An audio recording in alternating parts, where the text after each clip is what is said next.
Ceci est un avertissement très sérieux pour nous tous, c'est pourquoi, que chacun médite sur ce qui va suivre. Je vais vous dire dans quelques minutes, comment j'ai reçu ce message.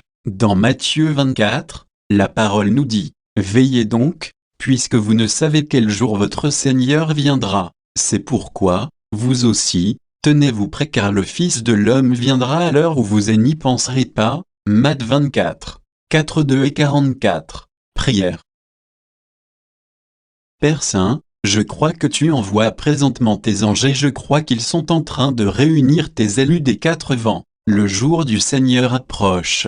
Père, tu m'as parlé si clairement cette semaine dans un songe, et je vais vous partager ce songe dans un instant, et je prie le Seigneur Jésus, afin que tu éveilles nos cœurs. Tu m'as dit de prêcher ce message cet après-midi et je t'obéis. Je ne sais pas qui tu as envoyé ici et pourquoi tu les as amenés, mais ce message est pour tous, et je prie le Saint-Esprit de nous réveiller de notre sommeil. Tu nous aimes, tu es notre Père, mais tu es très sérieux dans ce que tu dis dans ta parole. Ce n'est pas une plaisanterie et ce n'est pas une comédie pour nous faire rire. Seigneur, tu ne retardes pas ta venue, tu nous dis que tu viens comme un voleur dans la nuit. Cette nuit ne devrait pas nous surprendre, parce que nous devrions être éveillés à ta venue. Cher Saint-Esprit, fais ton œuvre de conviction parmi ton peuple, au nom de Jésus.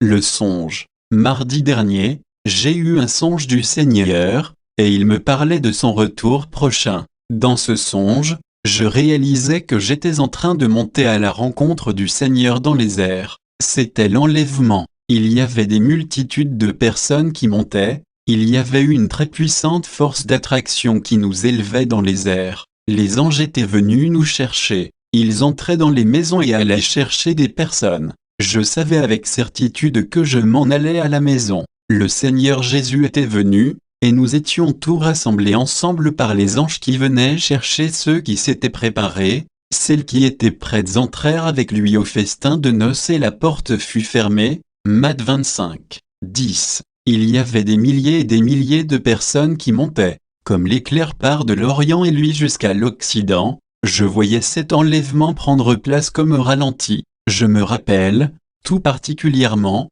que je voyais dans une maison 3 personnes que je reconnus. 2 de ces personnes étaient des amis proches, et l'autre était un membre de ma famille. Ce qui me surprenait le plus, c'était que nous passions tout droit et que ces personnes ne montaient pas, elles restaient là. J'ai eu soudain un sentiment de terreur et je me suis dit, « Oh Dieu, ils sont restés en arrière » et le Seigneur m'a fait ressentir pendant quelques moments la terreur et la détresse de ceux qui restaient là, et qui n'étaient pas enlevés. J'ai su à ce moment avec certitude, que tous ceux qui s'appellent chrétiens, qui disent Seigneur, Seigneur et qui ne vivent pas pour Dieu, et qui se servent de la grâce comme prétexte pour vivre dans le péché, ne seront pas enlevés. Ce verset est devenu très réel, dans mon esprit. Quiconque me dit, Seigneur, Seigneur, n'entrera pas forcément dans le royaume des cieux, mais celui-là seul qui fait la volonté de mon Père qui est dans les cieux. Alors je leur déclarerai, je ne vous ai jamais connu, retirez-vous de moi, vous qui commettez l'iniquité. Matthieu 7, 21,23. Même si ces chrétiens semblaient endormis, ils savaient ce qui était en train de prendre place, ils savaient que Jésus était arrivé. Je voyais des mains levées vers le ciel et j'entendais le monde crier pour attirer l'attention afin qu'eux aussi puissent être enlevés. Je m'entendais qui leur criait, « Sortez de ta foule, sortez de la foule », comme s'ils étaient séparés du monde. Ils pourraient être enlevés. Mais nous avons continué à monter et nous sommes passés tout droit. J'ai eu un sentiment que je n'avais jamais expérimenté de ma vie. Même si j'avais entendu parler du retour de Jésus toute ma vie par mon père et par mon grand-père, cette expérience n'était pas descriptible avec des mots. La Bible nous dit que nous serons changés en un instant, en un clin d'œil et que ce corps corruptible va revêtir un corps incorruptible, comme le sien. La parole nous dit que nous devons être prêts, car les noces de l'agneau sont venues et son épouse s'est préparée. Apôtre 19:7. Il vient pour ceux qui l'attendent en vue de leur salut. J'éprouvais le sentiment d'horreur de ceux qui connaissaient l'Évangile, qui ont connu l'amour, la miséricorde et la grâce de Dieu, et qui n'étaient pas prêts. il ne s'était pas préparé. Dans mon songe, je voyais des multitudes de personnes terrifiées qui hurlaient et qui essayaient de sortir de la foule pour être remarquées, mais il était trop tard, nous sommes passés tout droit et ils sont restés. Je savais que je m'en allais au ciel avec le Seigneur, mais ce que j'ai ressenti à propos de mes 2 amis et les membres de ma famille qui étaient restés, c'était une terreur incroyable, une terreur indescriptible. Alors, de 2 hommes qui seront dans un champ, l'un sera pris et l'autre laissé, de 2 femmes qui moudront à la meule, l'une sera prise et l'autre laissée. Veillez donc, puisque vous ne savez quel jour votre Seigneur viendra. Il arrive, Matthieu 24, 40,41 et 42. Je me souviens que je ressentais une sérénité parfaite, et une paix qui n'est pas de ce monde. Il n'y avait pas de crainte.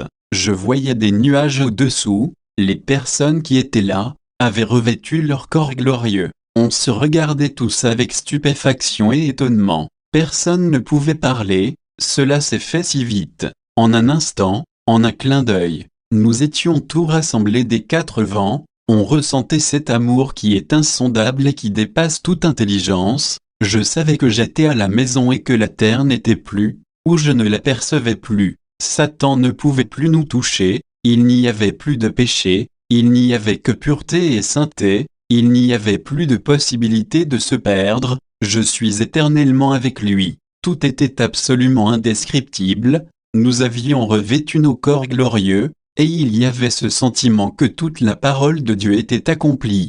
Tout ce en quoi j'avais toujours cru et prêché sur le retour du Seigneur s'était accompli. Ce sentiment de réalité et de vérité que l'on sentait, était le vrai monde, la vraie vie, la vraie réalité. C'était l'éternité. Tout était passé, tout était devenu nouveau comme dans un rêve, le passé n'existait plus. Dieu nous avait donné sa grâce et sa miséricorde, et il nous avait donné tout le temps de nous repentir, afin de vivre dans sa gloire. Tout à coup je me suis souvenu, dans le songe que j'étais en train de faire, que je disais, « Mais Seigneur, qu'est-ce qu'il advient de tous ceux qui sont restés, et qui n'ont pas été enlevés, ceux qui sont restés en arrière, et qui pensaient qu'ils étaient prêts, ils ne sont pas ici. Seigneur, que s'est-il passé avec eux? Ils sont perdus. » C'est le sentiment que j'avais en moi. Ce n'est pas un sentiment qui va être là quand Jésus va revenir, mais je crois que Dieu a voulu me faire ressentir ce que ces gens vivaient dans leur détresse.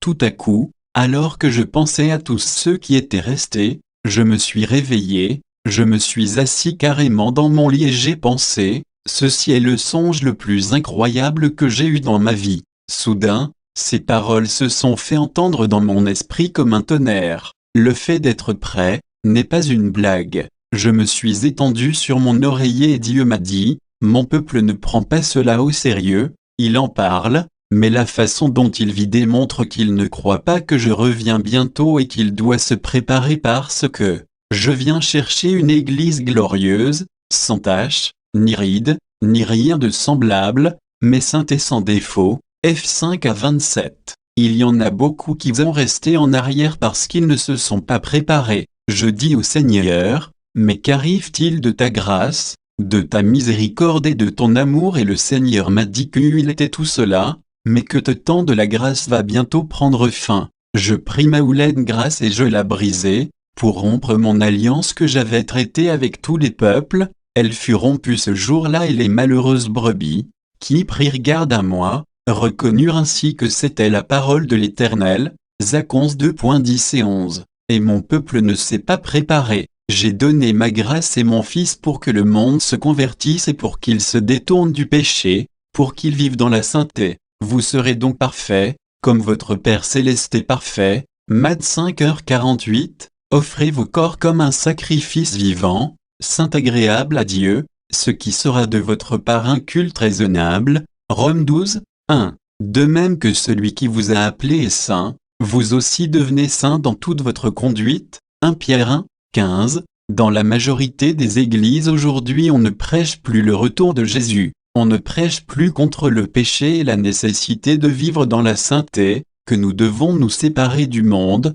2 Cor 6h14 à 18. Comme au jour de Noé, ainsi en sera-t-il à l'avènement du Fils de l'homme. Car dans les jours qui précédèrent le déluge, les hommes mangeaient et buvaient, se mariaient et mariaient leurs enfants jusqu'au jour où Noé entra dans l'arche, et ils ne se doutèrent de rien, jusqu'à ce que le déluge vienne et les emporte tout. Il en sera de même à l'avènement du Fils de l'homme. Matthieu 24 à 3,7, 3,8 et 3,9. Mon peuple n'est pas prêt pour mon retour prochain. Il vit plus pour lui-même que pour moi. Il va à l'église le dimanche et il a hâte que la réunion finisse pour aller à ses activités. Il vit loin de moi. Pourtant, la parole dit que s'il s'approche de moi, je m'approcherai de lui. Il ne pense qu'à s'amuser, et non à se préparer pour ma venue. Mon peuple s'ennuie maintenant dans les églises. Pourquoi les chrétiens sont-ils rendus tièdes et durs? Pourquoi sont-ils confondus moralement et n'ont-ils plus de discernement?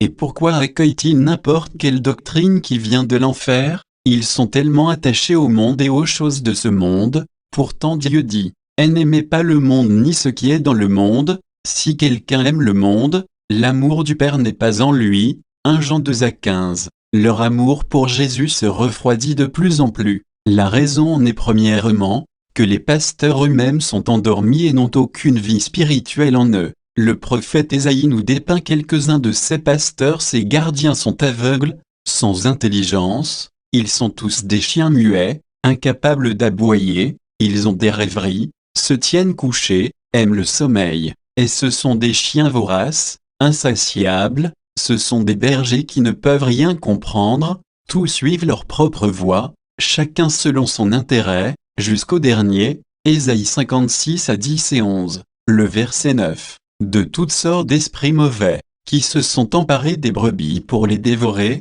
à cause de ces pasteurs endormis. Vous toutes, bêtes des champs, venez pour manger, vous toutes bêtes de la forêt. Ésaïe 56 à 9. Des hommes aveugles avec aucun message venant du Saint-Esprit, avec aucune tristesse dans leur cœur pour les brebis qui se font dévorer, ils ne comprennent plus rien aux choses spirituelles. Ils arrivent à l'église en n'ayant aucune révélation nouvelle du Seigneur. Ils ne reçoivent plus leur message directement du cœur de Dieu. Ils sont aveugles et endormis, parce qu'ils passent leur soirée devant la télévision à regarder des ordures. L'œil est la lampe du corps. Si ton œil est en bon état, tout ton corps sera illuminé, mais si ton œil est mauvais, tout ton corps sera dans les ténèbres. Matthieu 6 à 23. Ces pasteurs n'ont aucune vie, aucune puissance et ils prêchent pour un salaire. Ces chefs jugent pour des présents, ces sacrificateurs enseignent pour un salaire, et ces prophètes prédisent pour de l'argent, et ils osent s'appuyer sur l'Éternel.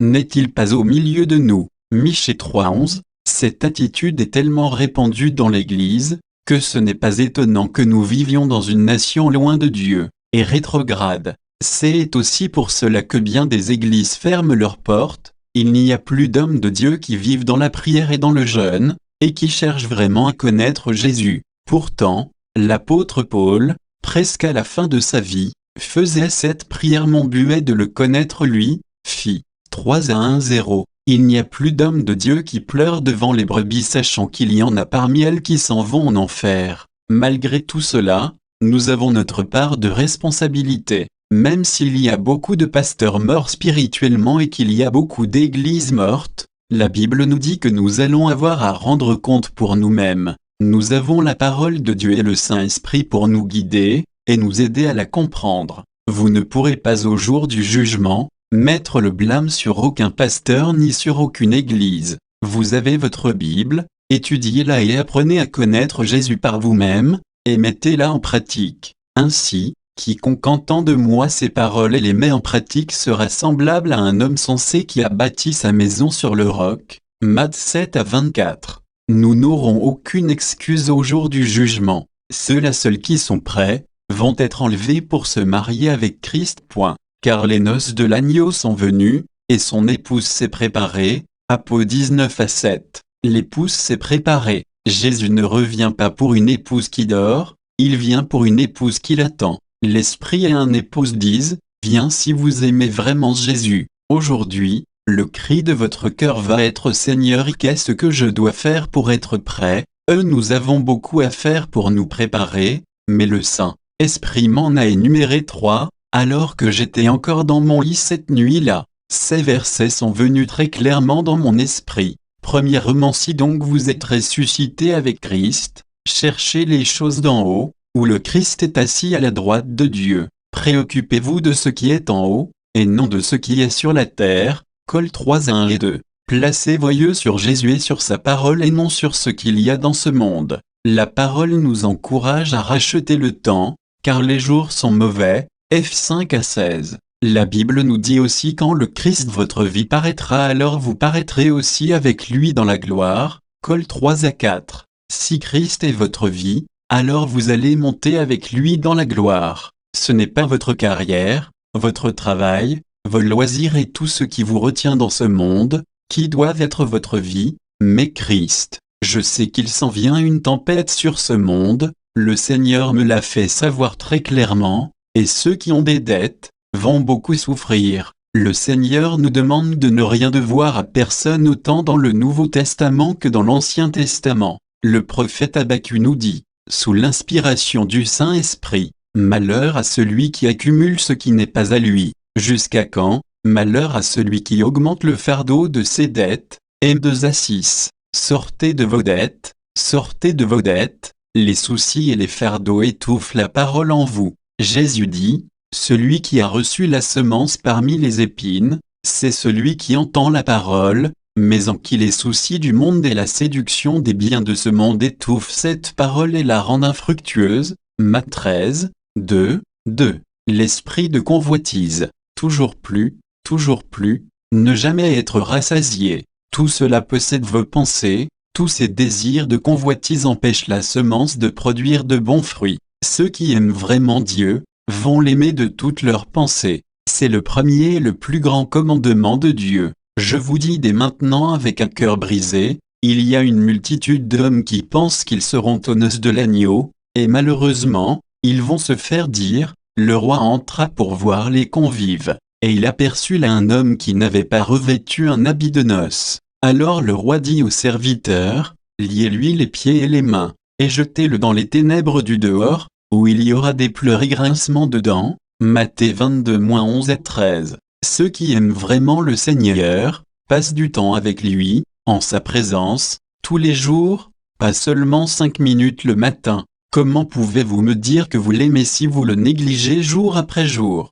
Ne me dites pas que vous allez à sa rencontre dans les nuées. Non, vous ne montrez pas, vous allez être laissé. L'un sera pris et l'autre laissé. Matthieu 24-40. Vous ne l'aimez pas, vous dites, mais David, où est sa miséricorde et sa grâce? Sa parole est miséricorde et grâce, mais elle nous dit, comment échapperons-nous, si nous négligeons un si grand salut? L2A3. Ça c'est la parole de Dieu, ça c'est la miséricorde et la grâce. J'ai ressenti l'horreur et la détresse de ceux qui en restaient et il n'y a pas de plus grande détresse qui puisse exister que celle-là. Il n'y a jamais eu de pareil et il n'y en aura jamais plus. L'apôtre Paul nous dit, connaissant la crainte du Seigneur, nous cherchons à convaincre les hommes. Monsieur Wilkerson pleure. Nous, pasteurs, allons nous tenir devant un Dieu saint un jour et nous allons être jugés. Personne sur la terre ne pourrait me payer pour faire ce que je fais. Un jour,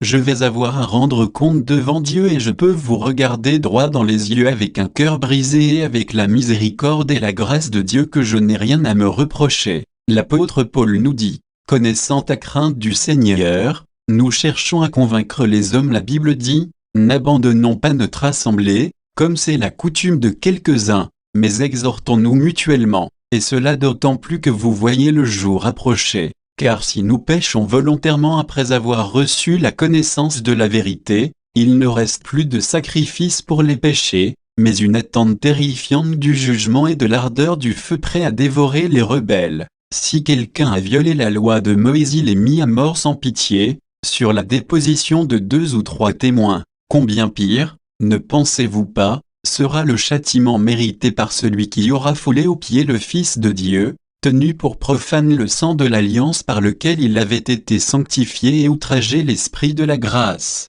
Et 10-25-29. Êtes-vous devenu un chrétien seulement du dimanche? Je vous le dis, je n'ai que faire d'une église du dimanche matin seulement. Que faites-vous durant le reste de la semaine? Passez-vous votre temps devant la télévision? Voici ce que le Saint-Esprit m'a dit. Deuxièmement, écoutez bien attentivement, Vous ne pouvez pas être prêt si vous ne réglez pas avec Dieu tout ce qui est mauvais dans votre cœur, chaque blessure, chaque racine d'amertume, chaque animosité. Et ce que je vous dis maintenant a été confirmé ici ce matin avec grande puissance par le Saint-Esprit. Allons dans Jacques chapitre 5. Je vous ai dit que le fait d'être prêt n'était pas une plaisanterie. Je n'essaie pas d'être fanatique, comprenez-moi. Je désire seulement vous prêcher la vérité afin que vos âmes soient sauvées. Je vous demande de m'écouter et voyez que mon cœur est concerné par vous, comme vous ne l'avez jamais vu, parce que beaucoup de vos âmes parmi vous dépendent de ce que vous allez faire maintenant. Après ce message, je suis prêt à me laver les mains, à cause de plusieurs d'entre vous qui refuseront de se repentir. Écoutez attentivement ce que Jacques a à nous dire, prenez patience, affermissez vos cœurs, car l'avènement du Seigneur est proche. Ne parlez pas en mal les uns des autres, frères, afin que vous ne soyez pas jugés. Voici le juge est à la porte. Jacques 5 à 8 et 9. Le juge se tient à la porte. Jacques nous explique une façon de se préparer pour le retour de Jésus, en rendant notre cœur pur, de n'avoir aucune racine d'amertume ou d'animosité, contre un frère ou contre une sœur et de ne pas parler en mal d'eux, afin qu'il n'y ait rien qui nous sépare de Dieu dans notre union avec lui. L'apôtre Jean nous dit, « Celui qui prétend être dans la lumière, tout en haïssant son frère est encore dans les ténèbres, il marche dans les ténèbres et ne sait où il va, parce que les ténèbres ont rendu ses yeux aveugles. » 1 Jean 2 à 9 et 1. Nous entendons beaucoup de cochonneries psychologiques aujourd'hui, de faux raisonnements qui essaient de blâmer nos attitudes de péché sur notre passé, afin d'excuser ces péchés et d'empêcher la conviction du Saint-Esprit qui voudrait nous amener à la repentance. Non, non, non, ce qui vous sépare de Dieu est dans votre cœur, pas dans votre passé. Vous devez vous repentir et aligner vos cœurs avec la parole de Dieu avant que Jésus ne revienne. Dieu dit, « Écoutez-moi s'il vous plaît, j'en ai assez de vos plaintes, j'en ai assez de vos lamentations, j'en ai assez de vos critiques et de vos murmures. Repentez-vous si vous avez quelque chose contre un frère ou une sœur, vous feriez mieux de régler ce problème tout de suite, c'est urgent. » Est-ce que vous rejetez la parole de Dieu qui dit, « Supportez-vous les uns les autres et si l'un a à se plaindre de l'autre, pardonnez-vous réciproquement, de même que Christ vous a pardonné, pardonnez-vous aussi. » Col 3 à 13. Et Marc 11 à 26 dit, « Lorsque vous êtes en prière, si vous avez quelque chose contre quelqu'un, pardonnez-vous, afin que votre Père qui est dans les cieux vous pardonne aussi vos fautes. » Vous me dites que vous êtes prêts pour le retour de Jésus, alors que Dieu ne vous pardonne même pas vos péchés si vous avez quelque chose contre quelqu'un ou parce que vous tenez rancune à un frère ou à une sœur. Ne savez-vous pas que Dieu vient chercher une épouse qui a un cœur pur? La Bible dit, « Heureux ceux qui ont un cœur pur, car ils verront Dieu. » Matthieu 5 à 8. Écoutez-moi bien, vous voulez être réunis avec les élus lorsque les anges vont venir pour le rassemblement des élus des 4 vents. Cela ne me dérange pas de savoir quelle théologie vous avez ou à quelle doctrine vous croyez. Cela ne me dérange pas de savoir de quelle manière vous excusez vos péchés. Je me demande quelle sorte de grâce vous utilisez pour couvrir vos péchés. Mais la Bible dit que si vous ne pardonnez pas à vos frères de tous votre cœur,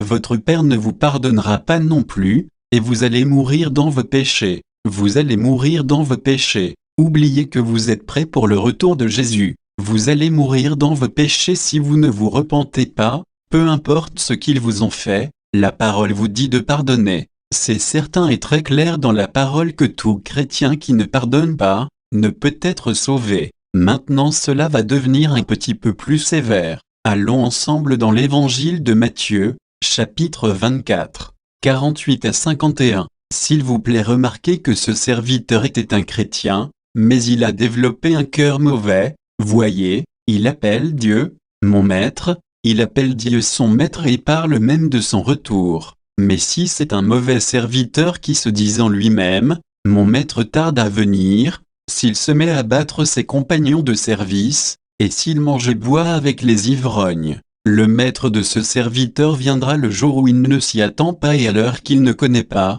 il le mettra en pièces et lui fera partager le sort des hypocrites. C'est là qu'il y aura des pleurs et des grincements de dents dans le verset 49. La phrase dans les textes grecs pour battre ses compagnons veut dire littéralement « frapper verbalement avec la langue ». Cet individu s'installe au téléphone et s'enivre de paroles qui sont du poison et qui empoisonnent ceux qui l'entendent. Ils sont intoxiqués par la calomnie et la médisance. Cela peut être une épouse qui parle de son mari ou un mari qui parle de son épouse ou un frère ou une sœur et ainsi de suite et cela persiste sans jamais qu'il y ait repentance. Tu t'assieds et tu parles contre ton frère, tu diffames le fils de ta mère. Voilà ce que tu as fait et je me suis tu. Tu t'es imaginé que je le ressemblais, mais je vais te reprendre et tout mettre sous tes yeux. PS 50 à 22:1. Cela peut aussi être quelqu'un qui parle contre son patron ou un compagnon de travail et il persiste à s'enivrer de ses paroles mauvaises jour après jour, jour après jour. Ils sont ivres et intoxiqués. C'est du poison. Je sais que je parle à quelqu'un prophétiquement en ce moment, qu'il soit ici, qu'il écoute cette cassette ou qu'il lise cet article. Vous êtes en train de vous endurcir et vous êtes déterminé à ne pas pardonner. N'oubliez pas que le vrai pardon de Dieu oublie nos offenses et que nous devons aussi oublier leurs offenses avec l'aide du Saint-Esprit. Laissez-moi vous citer ce verset. La pauvreté spirituelle est la honte sous le partage de celui qui rejette la correction, mais celui qui a égard à la réprimande est honoré. PR 113 à 1:8. Ceux qui vivent avec des péchés dans leur cœur n'entendront pas la trompette de Dieu. Dieu dit, si vous vous repentez, je vais vous envoyer mon Saint-Esprit avec ma miséricorde et ma grâce, et je vais répandre sur vous ma bénédiction avec abondance. Dieu donne son Saint-Esprit à ceux qui lui obéissent. Actes 5 à 32. Si vous refusez de vous repentir, je vous dis que la malédiction va venir sur vous, et j'ai vu cela se produire dans beaucoup de ministères et dans la vie de beaucoup de chrétiens. Ils ont perdu la présence de Dieu, ils vivent dans les ténèbres, ils ne comprennent plus rien aux choses spirituelles, ils n'ont plus de révélation, ils n'entendent jamais la douce voix du Saint-Esprit leur parler, ils sont confus et ils ne sont pas prêts. Je vous le déclare que c'est le temps de prendre la parole de Dieu au sérieux, de croire ce qu'elle dit et de la mettre en pratique. Dieu est très sérieux dans ce qu'il dit. Monsieur Wilkerson ressent la tristesse du Saint-Esprit dans son cœur et il ne parle plus, il pleure. C'est un Dieu d'amour et de miséricorde, mais il est aussi un feu dévorant. Il va consumer par ce feu tous ceux qui se moquent de sa grâce. Combien pire, ne pensez-vous pas sera le châtiment mérité par celui qui aura foulé aux pieds le Fils de Dieu, tenu pour profane le sang de l'alliance par lequel il avait été sanctifié, et outragé l'esprit de la grâce. Et 10 à 29. Toute ma vie j'ai prêché la grâce et la miséricorde de Dieu, mais sachez avec certitude que la grâce va bientôt prendre fin. Je pris ma houlaine grâce et je la brisai pour rompre mon alliance que j'avais traitée avec tous les peuples. Zac 11, 10. Lorsque la porte de l'arche de Noé fut fermée, par Dieu lui-même, il n'y fut plus possible d'y entrer. Repentez-vous tandis qu'il en est encore temps. Jésus vous attend avec amour, il pleure encore sur Jérusalem, la Jérusalem spirituelle. Il vous attend pour vous rendre libre et celui qu'il rend libre, il le rend réellement libre. Si donc le Fils vous a franchi vous serez réellement libre. Jean 8 à 36. Tout ce que vous avez à faire, c'est de lui dire, « Oh Dieu, je ne veux plus de ces péchés dans mon cœur, libère-moi, ces péchés sont en train de détruire mon âme et de dévorer ma vie. » Pleurez devant le Seigneur et tournez-vous vers lui de tout votre cœur. Mettez-vous en règle avec Dieu, soyez réconciliés avec lui. Préparez-vous pour son retour prochain. Le sait que ceci n'est pas un message pour vous faire crier de joie, mais c'est un message qui peut sauver vos âmes. Examinez vos cœurs maintenant devant le Saint-Esprit. Premièrement, est-ce que Christ est dans votre vie plus que le sport ou la télévision ou toute autre chose qui prend tout votre temps, vos pensées qui pourraient vous fermer la porte du ciel? Parce que tout ce qui passe avant le Seigneur devient de l'idolâtrie. Fils de l'homme, ces les gens la portent leurs idoles dans leur cœur, et ils attachent les regards sur ce qui les fait tomber dans l'iniquité. La télévision, me laisserai-je consulter par eux? Ésée 14:3. Est-ce que vos yeux sont placés devant la sensualité? Est-ce que vous avez des regards de convoitise? Dieu veut aussi purifier vos yeux. Y a-t-il quelque chose de trop difficile pour le Seigneur? Tout cela implique une vraie repentance. Il vient pour ceux qui ont un cœur pur. Vivez-vous dans l'adultère ou dans la fornication? Le Seigneur essaie-t-il de vous convaincre depuis longtemps d'abandonner vos péchés? C'est pourquoi, selon ce que dit le Saint-Esprit, aujourd'hui si vous entendez sa voix, n'endurcissez pas vos cœurs, comme lors de la révolte. Heb 3, 7 et 8. Ceux qui endurcissent leur cœur n'entendent plus la douce voix du Saint-Esprit qui essaie de les amener à la repentance. Non, non, n'attendez pas, tournez-vous dès maintenant vers Dieu, laissez sa grâce vous aider à vous détourner du mal et à revenir à la sainteté. Avez-vous négligé sa parole? L'avez-vous négligé jour après jour, ne cherchant plus sa face, ne cherchant plus à le connaître plus intimement? Alors ce qu'il vous reste à faire c'est de lui demander pardon, un pardon très sincère qui vient du cœur. Repentez-vous devant le Saint-Esprit de Dieu. Écoutez-moi, je sais qu'un message comme celui-là apporte de la tristesse dans vos cœurs, tant que le Saint-Esprit n'aura pas fait l'œuvre en vous par ce message. Et nous savons que la tristesse selon Dieu produit une repentance qui mène au salut et que l'on ne regrette pas, tandis que la tristesse du monde produit la mort. 2 Cor 7 à 10. Par cette repentance, vient une joie immense et une paix qui surpasse toute intelligence, et tout cela vient inonder votre cœur parce que vous avez obéi à sa sainte parole. Si nous confessons nos péchés, il est fidèle et juste pour nous pardonner nos péchés et nous purifier de toute injustice. Écoutez-moi tout, ceci n'est pas une blague.